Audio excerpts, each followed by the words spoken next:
जय श्री कृष्ण। श्रीमद् भागवत महापुराण प्रथम खंड अष्टम स्कंद छठवां अध्याय। देवताओं और दैत्यों का मिलकर समुद्र मंथन के लिए उद्योग करना। श्री सुखदेव जी कहते हैं, परीक्षित,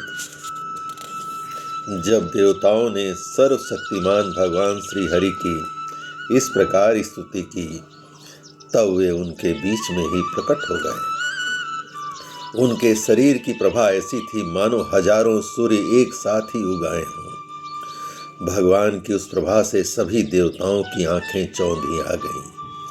वे भगवान को तो क्या, आकाश, दिशाएं, पृथ्वी और अपने शरीर को भी न देख सके। केवल भगवान शंकर और ब्रह्मा जी ने उस छवि का दर्शन किया। बड़ी ही सुंदर झांकी थी। मरकतमणि, पन्ने के समान स्वच्छ श्यामल शरीर, कमल के भीतरी भाग के समान सुकुमार नेत्रों में लाल लाल टोरियां और चमकते हुए सुनहले रंग का रेशमी पीतांबर। सर्वांग सुंदर, शरीर के रोम रोम से प्रसन्नता फूटी पड़ती थी। धनुष के समान टेढ़ी भौहें और बड़ा ही सुंदर मुख। सिर पर महा मणिमय किरीट और भुजाओं में बाजूबंद। कानों के झलकते हुए कुंडलों की चमक, जिससे कपोल और भी सुंदर हो उठते थे, जिससे मुख कमल खिल उठता था। कमर में करधनी की लड़ियां, हाथों में कंगन, गले में हार और चरणों में नुपुर शोभायमान थे। वक्षस्थल पर लक्ष्मी और गले में कौस्तुभ मणि तथा बनमाला सुशोभित थी। भगवान के निज अस्त्र सुदर्शन चक्र आदि मूर्तिमान होकर उनकी सेवा कर रहे थे। सभी देवताओं ने पृथ्वी पर गिरकर साष्टांग प्रणाम किया। फिर सारे देवताओं को साथ ले शंकर जी तथा ब्रह्मा जी परम पुरुष भगवान की स्तुति करने लगे। ब्रह्मा जी ने कहा, जो जन्म, स्थिति और प्रलय से कोई संबंध नहीं रखते, जो प्राकृत गुणों से रहित एवं मोक्ष स्वरूप परमानंद के महान समुद्र हैं, जो सूक्ष्म से भी सूक्ष्म हैं और जिनका स्वरूप अनंत है, उन पर ऐश्वर्यशाली प्रभु को हम लोग बार बार नमस्कार करते हैं। पुरुषोत्तम, अपना कल्याण चाहने वाले साधक वेदोक्त एवं 5 चरात्रोक्त विधि से आपके इसी स्वरूप की उपासना करते हैं। मुझे भी रचने वाले प्रभु, आपके इस विश्वमय स्वरूप में मुझे समस्त देवगणों के सहित तीनों लोक दिखाई दे रहे हैं। आप में ही पहले यह जगत लीन था, मध्य में भी यह आप में ही स्थित है और अंत में भी यह पुनः आप में ही लीन हो जाएगा। आप स्वयं कार्य कारण से परे परम स्वतंत्र हैं। आप ही इस जगत के आदि, अंत और मध्य हैं।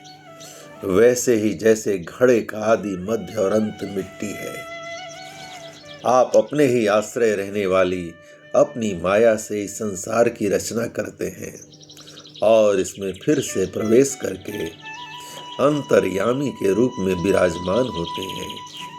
इसलिए विवेकी और शास्त्रज्ञ पुरुष बड़ी सावधानी से अपने मन को एकाग्र करके इन गुणों की, विषयों की भीड़ में भी आपके निर्गुण स्वरूप का ही साक्षात्कार करते हैं। जैसे मनुष्य युक्ति के द्वारा लकड़ी से आग, गौ से अमृत के समान दूध, पृथ्वी से अन्न तथा जल और व्यापार से अपनी आजीविका प्राप्त कर लेता है, वैसे ही विवेकी पुरुष भी अपनी शुद्ध बुद्धि से भक्ति योग, ज्ञान योग आदि के द्वारा आपको इन विषयों में ही प्राप्त कर लेते हैं और अपनी अनुभूति के अनुसार आपका वर्णन करते हैं। हे कमलनाभ, जिस प्रकार दावाग्नि से झुलसता हुआ हाथी गंगा जल में डुबकी लगाकर सुख और शांति का अनुभव करने लगता है, वैसे ही आपके आविर्भाव से हम लोग परम सुखी और शांत हो गए हैं। स्वामी, हम लोग बहुत दिनों से आपके दर्शनों के लिए अत्यंत लालायित हो रहे हैं। आप ही हमारे बाहर और भीतर के आत्मा हैं। हम सब लोकपाल जिस उद्देश्य से आपके चरणों की शरण में आए हैं, उसे आप कृपा करके पूर्ण कीजिए।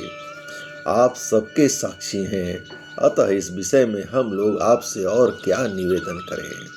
प्रभु, मैं, शंकर जी, अन्य देवता, ऋषि और दक्ष आदि प्रजापति सब के सब अग्नि से अलग हुई चिंगारी की तरह आपके ही अंश हैं और अपने को आपसे अलग मानते हैं। ऐसी स्थिति में प्रभु, हम लोग समझ ही क्या सकते हैं। ब्राह्मण और देवताओं के कल्याण के लिए जो कुछ करना आवश्यक हो, उसका आदेश आप स्वयं ही दीजिए। आप वैसा स्वयं कर भी लीजिए। श्री सुखदेव जी कहते हैं, ब्रह्मा आदि देवताओं ने इस प्रकार स्तुति करके अपनी सारी इंद्रियां रोक लीं और सब बड़ी सावधानी के साथ हाथ जोड़कर खड़े हो गए।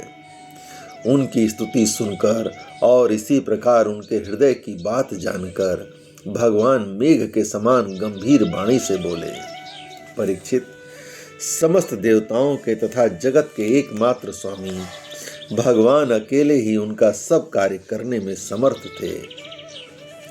फिर भी समुद्र मंथन आदि लीलाओं के द्वारा विहार करने की इच्छा से वे देवताओं को संबोधित करके इस प्रकार कहने लगे, ब्रह्मा, शंकर और देवताओं, तुम लोग सावधान होकर मेरी सलाह को सुनो। तुम्हारे कल्याण का यही उपाय है। इस समय असुरों पर काल की कृपा है, इसलिए जब तक तुम्हारे अभ्युदय और उन्नति का समय नहीं आता, तब तक तुम दैत्य और दानवों के पास जाकर उनसे संधि कर लो। देवताओं, कोई बड़ा कार्य करना हो तो शत्रुओं से भी मेल मिलाप कर लेना चाहिए। यह बात अवश्य है कि काम बन जाने पर उनके साथ सांप और चूहे वाला बर्ताव कर सकते हैं।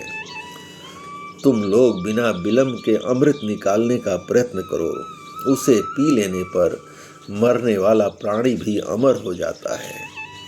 पहले क्षीर सागर में सब प्रकार के घास, तिनके, लताएं और औषधियां डाल दो। फिर तुम लोग मद्राचल की मथानी और बासुकी नाग की नेति बनाकर मेरी सहायता से समुद्र का मंथन करो। अब आलस्य और प्रमाद का समय नहीं है। देवताओं, विश्वास रखो। दैत्यों को तो मिलेगा केवल श्रम और क्लेश, परंतु फल मिलेगा तुम्ही लोगों को। देवताओं, असुर लोग तुमसे जो जो चाहें सब स्वीकार कर लो। शांति से सब काम बन जाते हैं। क्रोध करने से कुछ नहीं होता। पहले समुद्र से कालकूट विष निकलेगा, उससे डरना नहीं और किसी भी वस्तु के लिए कभी भी लोभ न करना। पहले तो किसी वस्तु की कामना ही नहीं करनी चाहिए, परंतु यदि कामना हो और वह पूरी न हो तो क्रोध तो करना ही नहीं चाहिए। श्री सुखदेव जी कहते हैं, परीक्षित, देवताओं को यह आदेश देकर पुरुषोत्तम भगवान उनके बीच में ही अंतर ध्यान हो गए। वे सर्वशक्तिमान एवं परम स्वतंत्र जो ठहरे, उनकी लीला का रहस्य कौन समझ सकता है। उनके चले जाने पर ब्रह्मा और शंकर फिर से भगवान को नमस्कार किए और वे अपने अपने लोकों को चले गए। तदंतर इंद्रादि देवता राजा बलि के पास गए। देवताओं को बिना अस्त्र शस्त्र के सामने आता देख दैत्य सेनापतियों के मन में बड़ा क्षोभ हुआ। उन्होंने देवताओं को पकड़ लेना चाहा, परंतु दैत्यराज बलि संधि और विरोध के अवसर को जानने वाले एवं पवित्र कीर्ति से संपन्न थे। उन्होंने दैत्यों को वैसा करने से रोक दिया। इसके बाद देवता लोग बलि के पास पहुँचे। बलि ने तीनों लोकों को जीत लिया था। वे समस्त संपत्तियों से सेवित एवं असुर सेनापतियों से सुरक्षित होकर अपने राज सिंहासन पर विराजमान थे। बुद्धिमान इंद्र ने बड़ी मधुर वाणी से समझाते हुए राजा बलि से कहा, जिसकी शिक्षा स्वयं भगवान ने उन्हें दी थी, वह बात दैत्यराज बलि को जच गई। वहां बैठे हुए दूसरे सेनापति संबर, अरिष्टनेमि और त्रिपुर निवासी असुरों को भी यह बात अच्छी लगी।